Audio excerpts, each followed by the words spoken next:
Correct sir. நல்லா இருக்கு. எனக்கு ரொம்ப பிடிச்ச வாய்ஸ் வந்து நான் பிக் எஃப்எம்ல போறப்பவும் வின் பண்றதுக்கு யூஸ் பண்ண வாய்ஸ். கலக்கப்போது யாருலையும் கொஞ்சம் நல்லா இருந்த வாய்ஸ் வந்து மம்முட்டி சார் வாய்ஸ். அது எனக்கு வந்து இயல்பா என்ன பேசினாலும் மம்முட்டி சார் வச்சு நிறைய வீடியோஸ் நீங்க போஸ்ட் பண்ணிருந்தீங்க. அது வந்து பாத்தீங்கன்னா இப்போ மம்முட்டி சாருக்கு இன்டர்வியூ எடுப்பாங்க. அப்போ வந்து நிறைய பேர் என்னை வந்து இன்டர்வியூ எடுக்கிறாங்க. அது என்ன கேள்வி கேட்குறாங்கன்னு ஒன்றும் புரியாது. உங்க பாஸ்ட்ல போய் ஏதாவது மாத்தினா நீங்க என்ன மாதிரி பாஸ்ட்ல போய் யாராவது எதாவது மாற்ற முடியுமா சொல்லுங்க. பாஸ்ட் எல்லாம் அந்த அப்படி அப்படியே தான் இருக்கும். ஃபியூச்சரை பத்தி யோசிக்கலாமே அப்படின்னு சொல்லி கடந்து போயிடுறது. அதுக்கப்புறம் ஒருத்தர் கேட்குறாரு, உங்க காரை நீங்க தான் ஓட்டுவீங்களா? கார் தெரியாம போகாதுல்ல, காரை நான் தானே ஓட்டி ஆகணும். காரை நான் தான் ஓட்டுவேன். ஆனா அந்த கார்ல ஏதாவது ஒரு பிரச்சனை நான் பல பேரை கூப்பிடுவேன். கார்ல வந்து இப்போ பஞ்சர் ஆயிடுச்சுன்னு வச்சுக்கோங்களேன், ஸ்டெப்னி மாத்தணும்.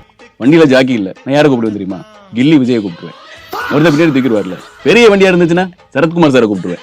அவரும் நல்லா தூக்கிடுவார். அப்புறம் வண்டியில ஏசி ஒரு கையில் வச்சுக்கோங்களேன், நான் சூர்யாவை கூப்பிடுவேன். ஏன் தெரியுமா? சூர்யா ஏசி சிங்கம், அதனால சூர்யா கூட்ட உட்கார வச்சிருவேன். அன்னைக்கு ஃப்ரெண்ட்ல கண்ணாடி உடஞ்சு போச்சு, நான் சிம்புவை கூட்டேன் இல்ல, சிம்பு வாங்க சிம்பு முன்னாடி உட்காந்துங்க, நான் கண்ணாடி மாதிரி இல்ல, நான் கண்ணாடி மாதிரி இல்ல அப்படிப்பட்ட. அன்னைக்கு உன்னால என்ஜினே ஃபெயிலியரா போச்சு, வண்டி ஸ்டார்ட் ஆகவே இல்லை. நான் யாரை கூப்பிட்டேன் தெரியுமா? அஜித் சாரை கூப்பிட்டேன். அவர் வந்து சைடு மிரரை திருப்பினாரு, வண்டி ஓடிடுச்சு. எவ்வளவு எரிச்சலா இருக்கு இப்படி பேசுறது. அதே மாதிரி இந்த மாதிரி கேள்வி கேட்கும் போது எனக்கும் எரிச்சலா இருக்கும். சூப்பரா இருக்கு. மம்முட்டி சாரோடைய வாய்ஸ் வந்து உங்களுக்கு பர்ஃபெக்டாவே வருது, கரெக்டாவே.